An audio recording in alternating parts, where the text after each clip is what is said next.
just be honest with yourself for a second. You go through crypto social media and there's a lot of talking, a lot of people talking, but where's the value? Where's the evidence? There's a lot of I feel this type of way. I feel like this is going to happen. Like, for example, I feel the market's going to fall before the Bitcoin halving. I want to get straight to the facts, the data. I don't want to tell you how I feel. This is not a diary. This is not a soap opera. Our goal is to make money. So I'm just going to get straight to the point. In this video, I'm going to show you guys my cryptocurrency exit strategy. And I believe the proof I'm going to give you today is undeniable. Keep watching.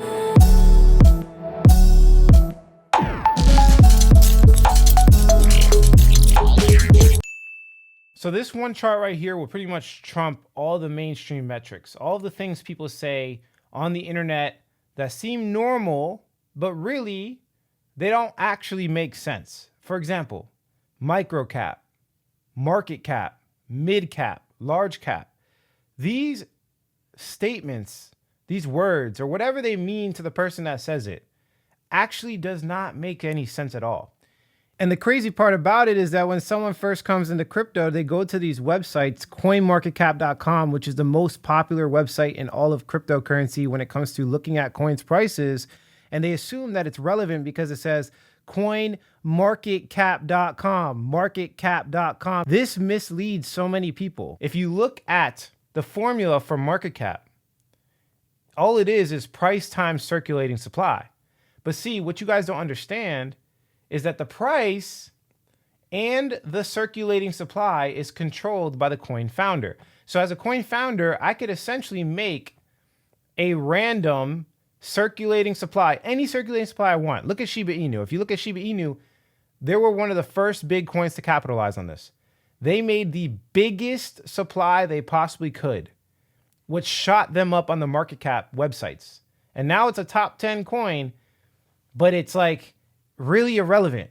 It's very irrelevant. You'll see what I'm saying. For price appreciation, for percentage gain, for what we all care about is making money, this is irrelevant. An artificial supply is irrelevant. Look it up for yourself.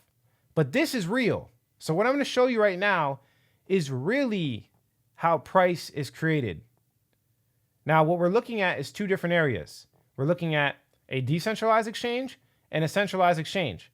And when I start putting the pieces of the puzzle together, it will all start to make sense. And this foundational understanding is required to understand my exit strategy. So to really understand why I'm exiting the market at specific time frames and how I'm going to do it, if you don't understand this, then none of it's going to really make sense. So take a second, sit back, grab a glass of water, take some notes, and really understand what I'm about to explain right now. This is very important. It's probably the most pivotal piece of information you'll ever get in your entire crypto career. Seriously. And I'm not just joking about that. Like, these pieces of information, this revelation I've gotten on this has taken me 8 years to get, just to be honest with you guys. So it's very simple. The coin founder gets to choose the supply. And this could be manipulated. And if you don't know what you're talking about, if you don't know what you're doing, you can get manipulated. So it's very simple, right? We all know that price comes from what? Supply versus demand. So here's a very basic baby explanation of supply versus demand. If we have a low supply and a lot of people wanting the thing, like for example, Jordans, then the price will increase. If we have a high supply and not too many people wanting it, right? The supply, it will decrease, right? Look at, like, nobody wants it. The price decrease. And then these two are just kind of like an equilibrium, right? Where the supply is low and the demand is low. Supply is high, demand is high. So what we're looking for is something that has a lot of demand with low supply. And that's kind of like the baby perspective, the baby understanding. But really, that's actually not even true, because supply is not as simple as looking at the supply of a coin. There's another variable involved, which is liquidity. And we'll talk about that. Liquidity is basically the merchant. So imagine if Jordans never had a merchant, never had anyone to sell their Jordans. That's where crypto's at. Crypto, you have to go to a centralized exchange or a decentralized exchange that is considered the merchant. So this is the baby explanation, but you have to take it in another layer deep, because let's say hypothetically, you did have a lot of demand and a low supply, but you had no liquidity. If you have no liquidity, then nobody can buy and sell your token. It's like you have a lot of people wanting your shoe, but no way to sell it, basically. You'll see what I'm saying. So a coin founder gets to pick the supply. They pick it. They literally choose, if I want to make, let's call it a mustache coin, right? It's an old joke. So mustache coin, I get to pick the distribution, how they're distributed, to who. I get to keep as much as I want. I get to pick like everything when it comes to the distribution. Early adopters, what are they going to get? What am I going to get, right? I get to pick the inflation, how much inflation, if it's going to have inflation at all, or is it going to be a fixed supply? The issuance rate, there's so many different tokenomics. I just put kind of like the main big three. But basically, you get to pick the supply, guys. So if that's the case, then, that's kind of like crazy, right? Like, think about it. Like the coin founder can pick, oh, I only want 10 coins in existence, right? But if you had 10 coins, but there's no demand, if there's no way to sell it and there's no demand, who cares about your 10 coins? So typically what they do is they do something called the narrative.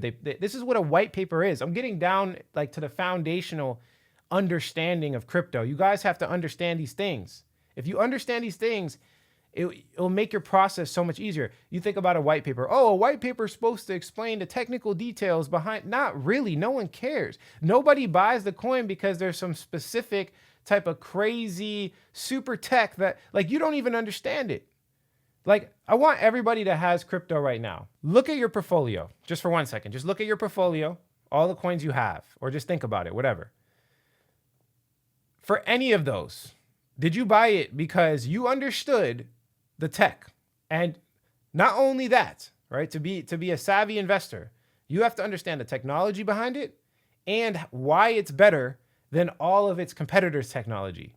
Did you get that at all? Were you that smart to really understand? No, you weren't. You bought the coin because of a story, a narrative that somebody created and made it easy for you to understand. And if you look at all of your coins, every single one of them was purchased by a narrative. So the coin founder makes the supply of tokens, they create the narrative, and that's what basically the white paper is. The white paper, the website, is a display of their narrative, of the story that they're pushing. Catching my drift? And then there's a whole bunch of stories on the internet. I'm giving you some, this is real deal stuff, right? This is alpha, okay? There's a whole bunch of stories on the internet. Some of them catch more fire, some of them don't. This is similar to social media. A social media post going viral.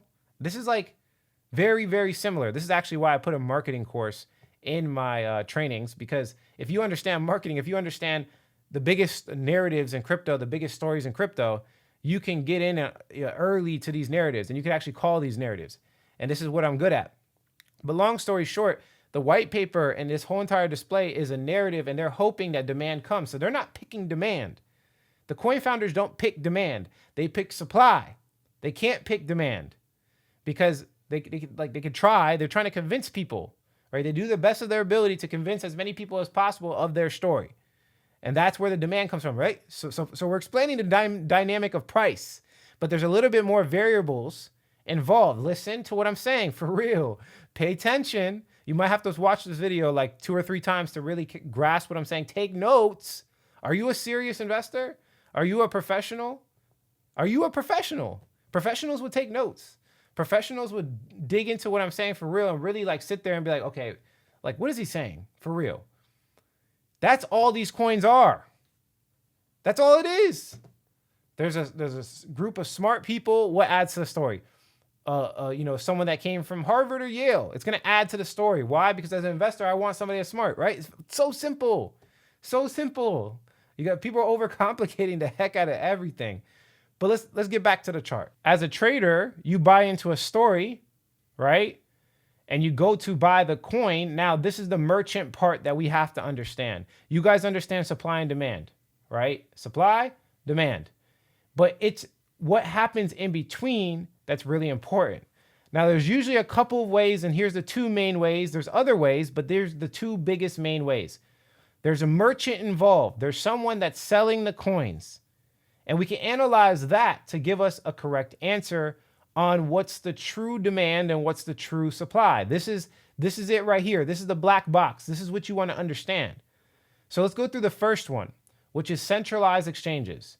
These exchanges are usually owned by private companies that actually buy the coin directly from the coin founder. So in this case, the coin founder is allowed to create the price because they just say, hey, I'm going to give you 5% of my supply for this price. Straightforward. That's what they say. And then it's up to the centralized exchange if they want to buy it or not. And the whole reason why a centralized exchange buys it is for what? Two main things. So they can sell it for more, or they can make money on transaction fees. They can make money on people coming, traders coming and wanting to buy in their exchange. They get a little piece of every buy and sell. So, of course, a centralized exchange wants to make money. They're a business.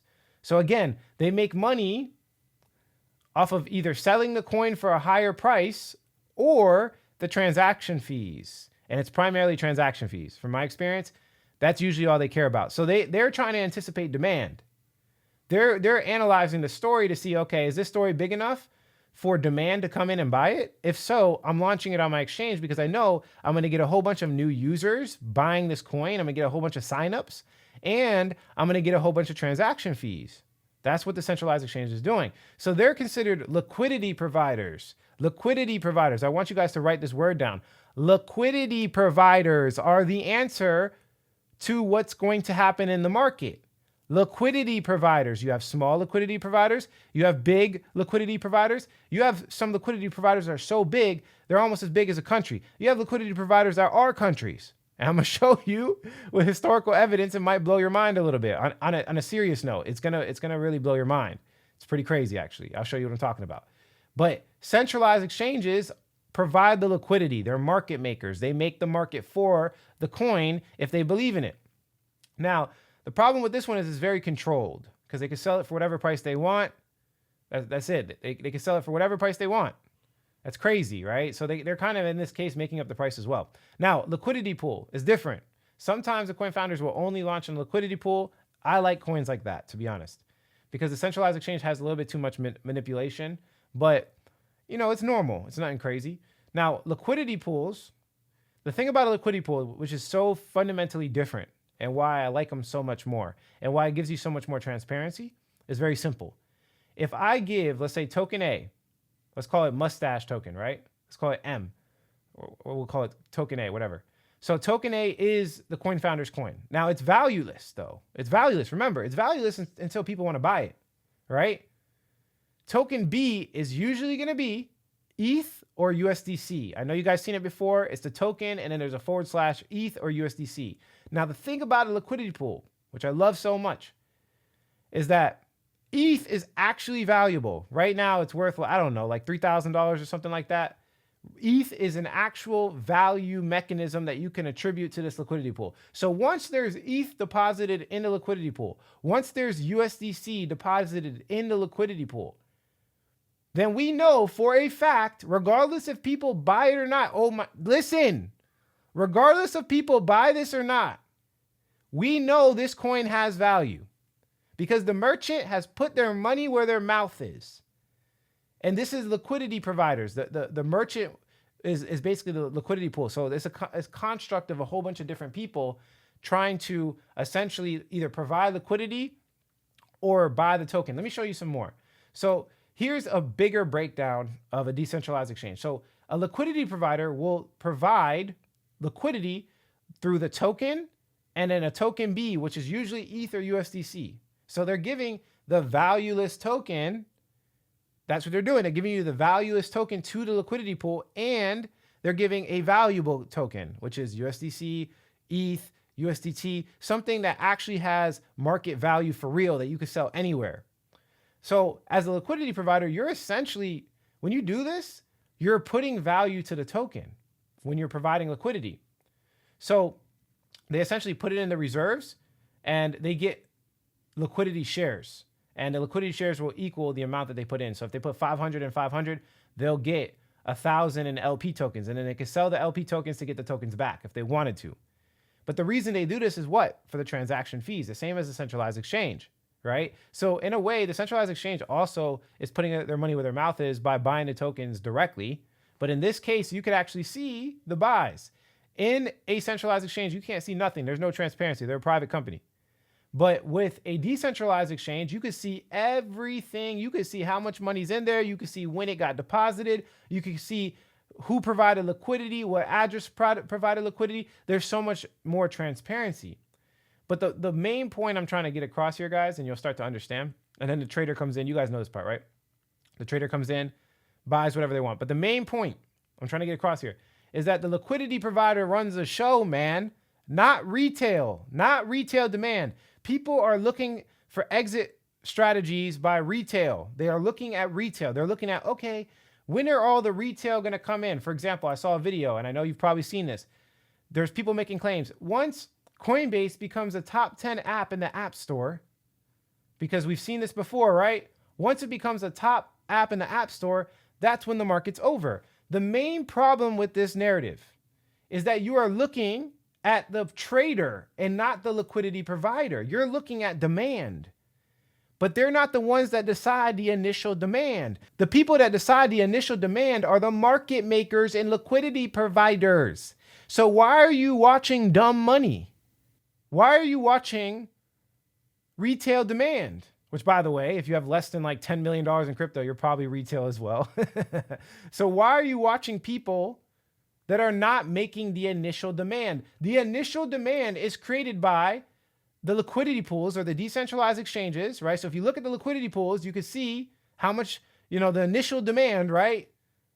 The initial value that's attributed to the tokens come from the liquidity pool or the centralized exchange.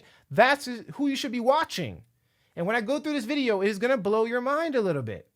It's going to blow your mind when I show you that all of the market tops in crypto have come from the liquidity providers, not from demand.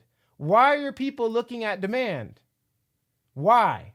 Why are people looking at retail demand? I've seen at least 2 extremely viral shorts where people were basically, oh, I know I'm going to sell my crypto when the app reaches number 1 in the App Store, when Coinbase, which is obviously the biggest, app in crypto, when they reach the number 1 spot, I'm selling everything. That is so backwards. That is the easiest way to lose all your money, straight up.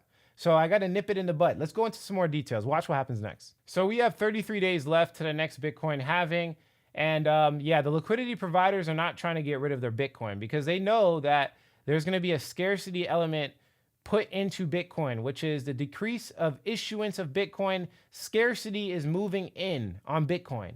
Guys, listen, scarcity is coming, right? We see things like this. Trump suggests he would not crack down on Bitcoin, other cryptocurrencies as president. So, okay, it's not really about his statement. I can care less.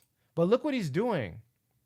He's appealing to the crypto community. Why is it that important to him? Who says that? Because he's appealing to the crypto community because we are at that level at this point. Crypto is at that level where if you want to become president, you got to say things that accommodate crypto. That's where we're at. So while everybody was saying that Bitcoin was going to reject off all-time high, and before the Bitcoin halving, we're going to see a dump down to 30K, what was I saying? I was saying, no, it's not going to happen. It's not going to happen. There's too many people that want this cryptocurrency. The liquidity providers are already in the market. I'm going to show you. The liquidity providers have been in since down here. They made their moves down here.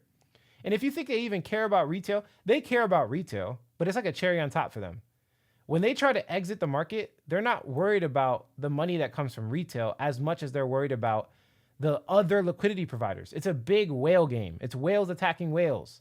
And I'll show you what I'm talking about for sure. But as you can see, we have large inflows from pretty much everywhere. I mean, these numbers are pretty crazy. This is March 5th, $788 million inflow into the Bitcoin ETF. And this is a spot ETF. People don't know the difference. You should know the difference. The difference between a futures ETF and a spot ETF is that when somebody buys off a spot ETF, they take Bitcoin directly off the market. Futures, it's artificial Bitcoin. Spot ETF, they take it off the market. This is another increased scarcity part of Bitcoin. Do you think the liquidity providers are trying to leave now? No, they're not. As you can see here, big liquidity providers, market makers, ARK Invest price target is well above $1 million. Why do you think they're talking about this? Why do you think MicroStrategy is basically buying more Bitcoin and taking out debt in his company? Like, he's taking out debt. Do you realize how high risk that is? He's taking out extreme amounts of debt from his company. As this is the big boys. Why are we worried about the apps in the App Store? This is the big boys. This is the big boys. Again, one more time. I just want to explain one more time, and then we're going to jump into some actual, prices here and things of that nature. Very simple, straightforward. The reason why I don't worry about this, and this meaning is, it's very simple. People say, oh, when Coinbase, and I'm going to get to the deep perspective behind this. When Coinbase as an app becomes number one, then that means what they're basically saying. When everybody knows about crypto, when your grandma talks about crypto, bro, I'm literally getting flashbacks. This is what I used to say because this is what I used to think, but I was so misled. I was so wrong. When everybody's talking about crypto, when they launch Super Bowl ads in cryptocurrency, that's when the market's over. It seems smart though. Like that's the biggest misconception, is that it actually seems wise. Like it seems like it might actually make sense because, if everybody's in it, that means that it's over because, it shouldn't be that, as soon as it's that popular, right? It's like, it's over. You're supposed to get in before the popularity comes, right? Like it seems wise. But the reason why it doesn't work is because they don't make the initial demand. Retail does not have enough money. The top 1% of the wealth in the world is like distributed to like a small minority of people. What the big whales are looking for when they want to sell like 500 million, $1 billion worth of crypto, when they want to sell, they're not trying to finesse you. You got like 1,000 in crypto. They're not trying to finesse you. They're trying to finesse other big whales and other big liquidity providers and you at the same time. You're like the cherry on top. So it kind of has some truth to it with the App Store and the Super Bowl commercials. But the main point I want to get across here, I hope you could switch your mind. This is the real point I'm trying to get across. I hope this changes your mind. You have to not look at retail, but you have to look at the liquidity providers, the LPs, the market makers, the dudes with billions of dollars. That is how you have to look at them, and not mainstream news media stuff, but like look at their moves. Look at them. They decide when the market ends, not retail. It's as simple as that. Let me show you some historical evidence backing up all of this.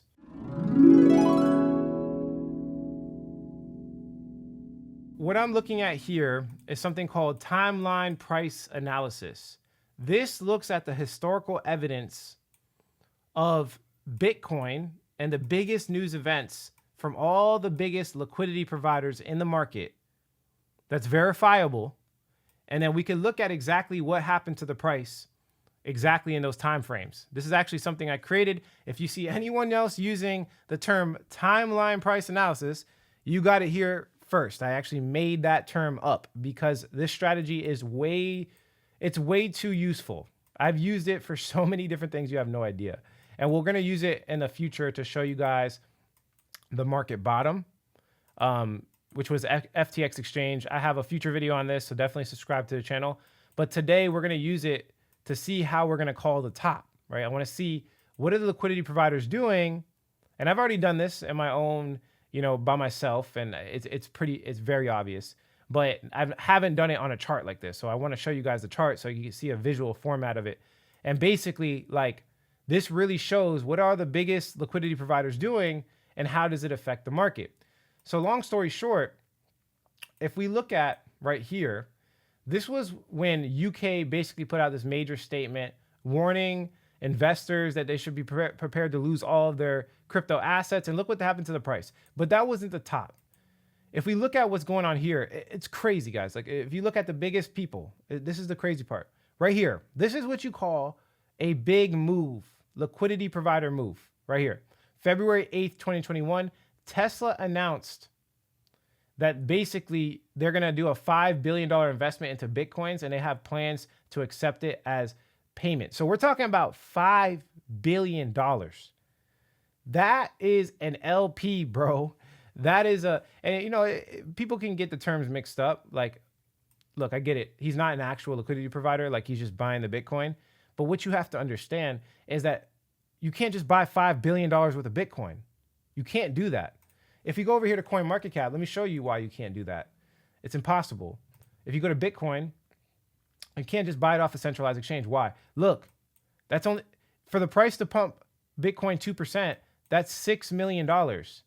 He would like destroy Binance if he tried to buy that much crypto. If he tried to buy that much Bitcoin off of Binance, he would like destroy Binance.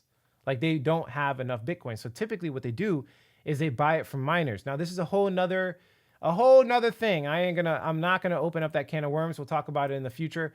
But long story short, that's a way of LPing. That's a market making, because they're buying the demand off the market directly from the miners. So when the miners get the Bitcoin and then they want to sell it, instead of selling it to a centralized exchange, they will sell it to people like, Elon Musk. I don't know if he bought it from a miner. They don't publicly disclose that, but you get the point. When you're dealing with that much money, you are in some way, shape, or form a LP. Like you are. Even if you're not trying to get transaction fees, you're doing something that is market making the market. And you can see that the price of Bitcoin pumped 18% just off of that, right?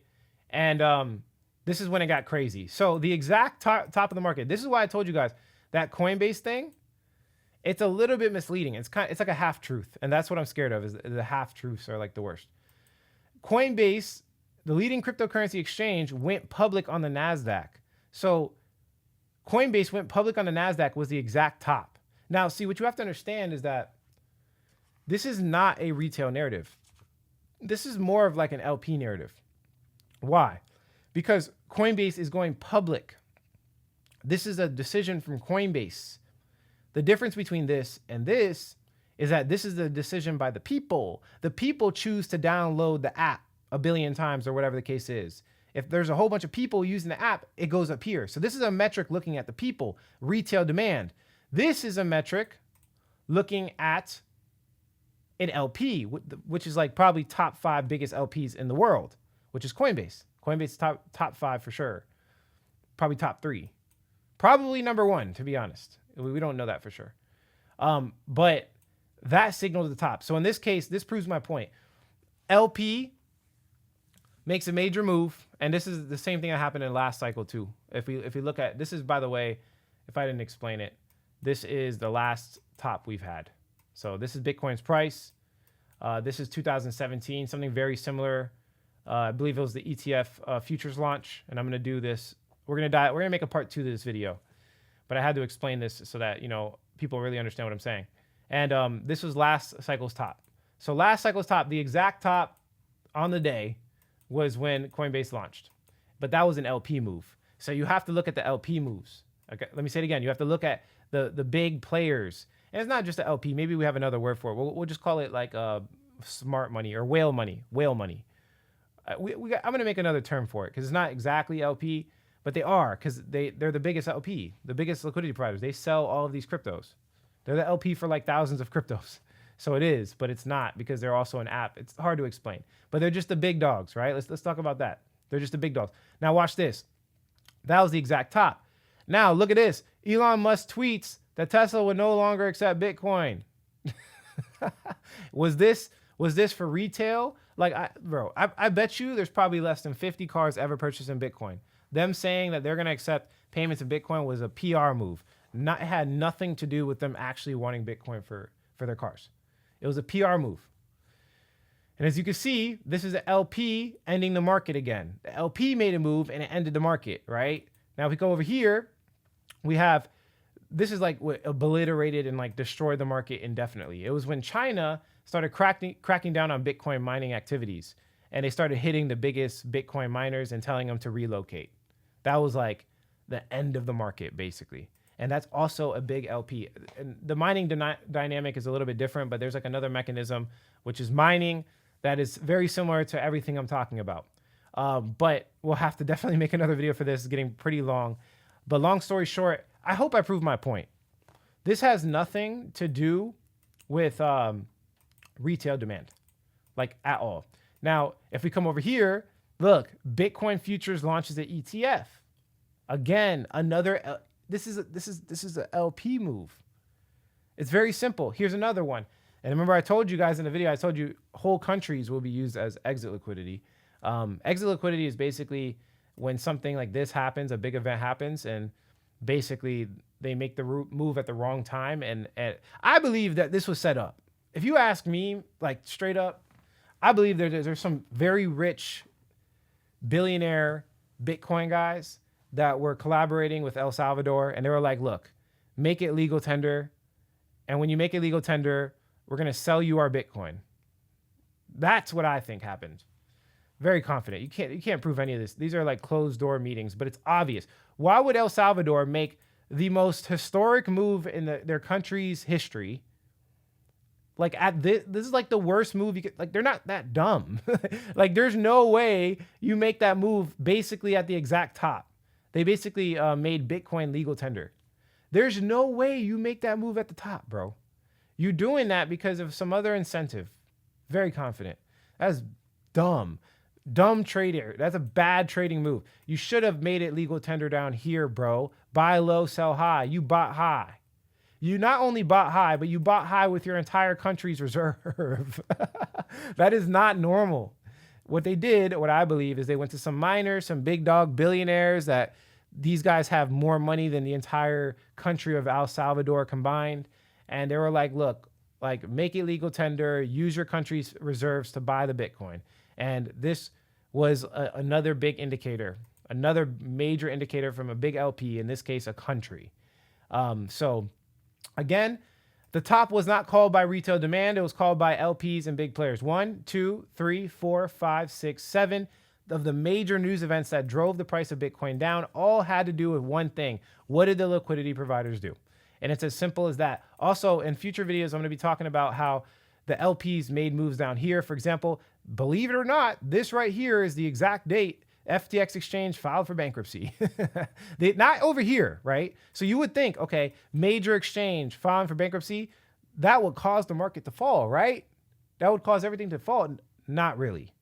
The competitors of FTX exchange took them out. It was either here or here. I forgot the exact date. It was here or here. I think it was here. The competitors took out FTX exchange and took their liquidity. This is a, I don't know if you guys have ever seen that game where there's like somebody, like there's like a worm with a long tail and then you have to eat the other worms. Like the answer is to eat the biggest worm. So if you want to get out of the market or you want to get into the market, in this case, it was getting into the market. They ate the biggest worm. They got a whole bunch of crypto for cheap, and then all the LPs bought in right here. All right, so just to sum everything up, I just added some more information here so you guys can see it for yourself. But just to sum everything up, very simple, straightforward. If you want to call the top, which is the most important part for an exit strategy, our goal is to try to really find, okay, where the top is and then sell, right, before we drop. That's the whole purpose of an exit strategy, to get out at the top, right? So if you want to call a top, it's usually going to be, it's not perfect. It's usually going to be some positive LP or market maker news, some extremely positive news. Like, for example, you know, Coinbase getting launched on the NASDAQ or El Salvador being adopted as legal tender. It's not perfect like that, okay? It's not perfect like that, but usually, okay, usually that's how it's going to be. As you can see here, Bitcoin futures launches. That was the end. That was the second end. So if you look at the exact tops, I mean, the exact tops were marked by Coinbase, you know, going public on the NASDAQ. And then the other exact top was, as you can see here, Bitcoin launching a futures ETF, So you want to look at, again, midway through the cycle. So not now. I know Bitcoin just launched a spot ETF. I get it. But midway through the cycle, if I just break it down for you easy, I mean, it's straightforward, guys. This is not really hard to understand. If we go from the Bitcoin halving, that's about 386 days, right? I've done this before. I've showed you guys this before, right? 386 days, 524. If we look at this top, this is the true top right here. If we look at that true top, that's another 500 days. So I'm looking at 300 days. I'm starting to think about, okay, where's the big news? What are the LPs doing, right? Why? These two are 500. So maybe about 300 to 400 days from the Bitcoin halving event, after the Bitcoin halving, which again, the Bitcoin halving is soon. It's happening in the next month. So we have 386 days. I'm looking at 400 days. So 400 days After the Bitcoin halving that's happening in 30 days, 400 days after, I'm looking for some LP news, for some big LP news, or some market maker news, or some centralized exchange, something super big where the dudes have a lot of money, like billions of dollars. What moves are they making? And that's how I'm going to watch it. Because as you can see here, again, most of this was positive LP news. So at the top, it was extremely positive. But right here, watch this. This is going to blow your mind a little bit. The exact bottom. You would think, see, like in the moment, a lot of people weren't in the moment. Now it seems obvious. But in the moment, right here, by the way, guys, even me to a certain extent, right here, I'm like, the market's going to go even further. Like FTX exchange files for bankruptcy. That was the exact bottom. So think about why. Just think about why.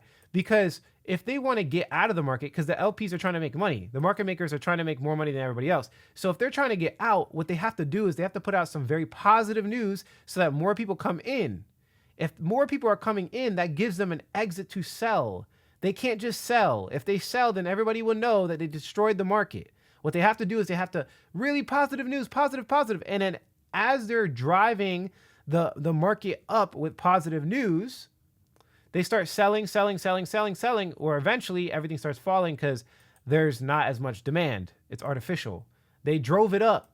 El Salvador adopting Bitcoin as legal tender was the biggest exit liquidity. The entire country,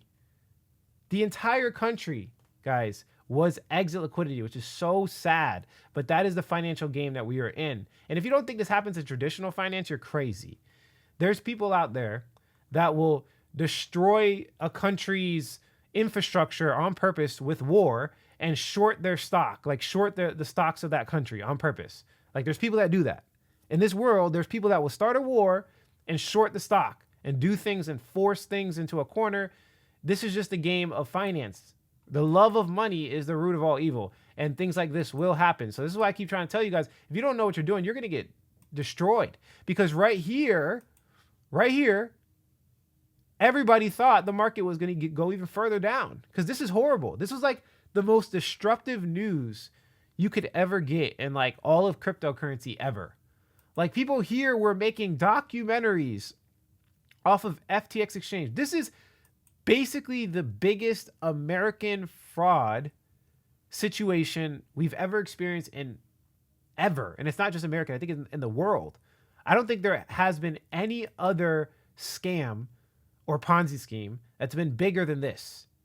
So again, at the top, they need a way to exit. So they pump up the market, but we don't look at the demand. We look at the LPs, we look at the market makers. What are they doing? How are they getting out? That's what I want to look at. At the bottom, we're looking at how are they getting in? They got in because right here, they got everybody to sell everything.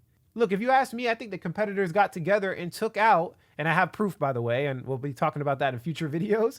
I don't want to drop that now, but I have proof that the biggest competitors all got together and attacked FTX exchange. They all do the same thing. They're all basically Ponzi schemes. If you understand the dynamics behind it, they put up facades on the internet and pretend like they're not doing the same thing as FTX exchange, but they all were doing the exact same thing. They put up these facades, right? And they all attack FTX exchange. They needed to take somebody out. They needed a piece of news that would drive everybody crazy. They did that. They forced the market down, and then all the LPs got their position. So hopefully, this can change your mind about, looking at retail and looking at the mainstream. We got to stay away from the mainstream at this point. You have to stay away from the mainstream because they're not going to give you the right evidence, guys. I don't know how else to explain it to you, but popular does not mean good all the time. It doesn't. It just doesn't. So be careful. Now, for the remainder of this video, I'm going to go into exactly how I'm going to exit the market.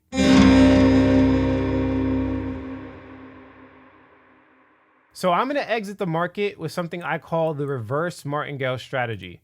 So right here, as you can see, this is coinpix.io. This is a software I've created. It's very simple, but very effective. And it's basically the exact opposite of dollar cost average. Dollar cost average is mainstream. And in my opinion, it's deception. It's kind of gambling, honestly. Basically, what dollar cost average says is you put random dollar amounts into the market at random times without thinking. But people do the same thing when they sell, right? So when they sell, they're randomly selling random dollar amounts based off of emotion. That's not what I do. I don't do anything based off of emotion. If you guys haven't noticed, I do everything based off math. And this is what the martingale strategy is. The martingale strategy is strategic. It's made for risk management, not emotional decision making. The whole purpose of it is that if you make the wrong decision, you're managing your risk. It's as simple as that. And this is how it goes. Every decision you make, if you are wrong, you double it. If you make a wrong decision, you double it. And if you do that and you hold true to that, when you become correct, when you finally make that correct decision, you will make up for all of your losses and have profit. The difference between this and a dollar cost average strategy basically says that you only make up for your losses when you get the correct answer. So I have a complete training on this. I'm not going to go into too much detail, but it's all in my private groups. If you guys go to the link below, you made it this far in the video and you click that, take advantage. If you think that this video was dense, if you think this video was very insightful, guys, I make like 2 YouTube videos a week. In my group, I'm making anywhere from 4 to 7 videos. So there's so much more information I believe that you guys can really utilize for your strategy. All you have to do is click the link below in the pinned comment and take advantage there. But I do want to show it to you guys. Very simple. This could be used in 2 different ways. It could be used to buy in the market or sell, meaning there's the martingale strategy, and then I call the second one, when it comes to selling, the reverse martingale strategy. So what I'm going to do is I'm going to go through a couple of scenarios, and it's very simple. You have your trading balance here, the number of bets in a series, and you could ignore this part. This is for advanced users. I talk about that in my group, not here. We're just going to talk about these 2. Trading balance, number of bets in a series. It's as simple as that. So if you come over here, let's talk about buying into the market. Let's say you're the worst trader ever, and you buy into the market at the exact top. It doesn't matter. Why? Because we have 3 bets in a series, right? 3 bets in a series. So you could be the worst trader on planet Earth, buy in right here. All you have to do is double it. Double it here, right? Let's say you did that, right? Let's say you put 1,000 and then you doubled it for 2,000. You're at a significant loss. And then you doubled it here for 4,000. This, if you're correct and this goes up, this alone will make up for this loss and this loss. And I gave examples of this in my training. But basically, when you double it, you're not only making up for your losses, but you're making up for your losses and having profit. So all you have to do is keep doubling it. And what I'm going to do is the exact same thing when I get out of the market. So for example, let's make this chart a little bit bigger. If I want to get out of the market, all I have to do, if I think that this is the top, I sell. But I didn't sell everything. I still have money in the market. I double it and I double it. And as soon as I'm correct, I make up for all of these losses because they are losses. If you sell too early, there's something called opportunity cost. And opportunity cost says that you are losing out on all of these gains here, right?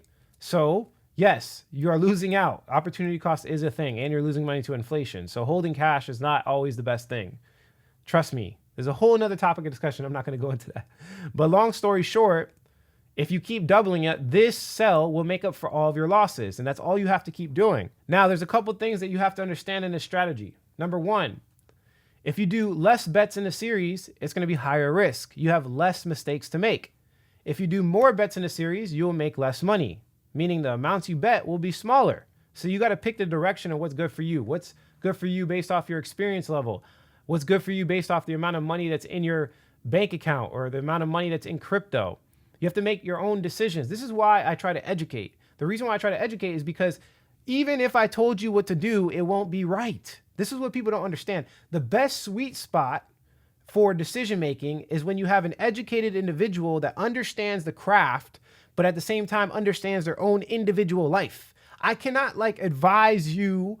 It's impossible for me to advise anyone because I just don't know your life. I don't. So when people ask me, how much money should I put in the market? How many coins should I buy? What coin should I buy? It's like a loaded question. If I answer it, I'm shooting myself in the foot because I'm most likely going to be wrong because I don't know your life. And I'm shooting you in the foot because you don't understand what's going on and you're basically relying on me. This is why I always recommend training, guys. Training. There's a reason why I created the entire business based off training because I think it's the only thing valuable in the market nowadays, to be honest with you guys.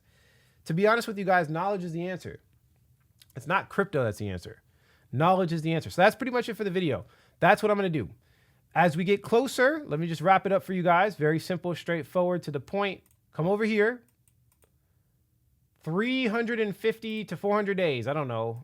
Make up a random number because you guys saw the math behind it. That's the important part.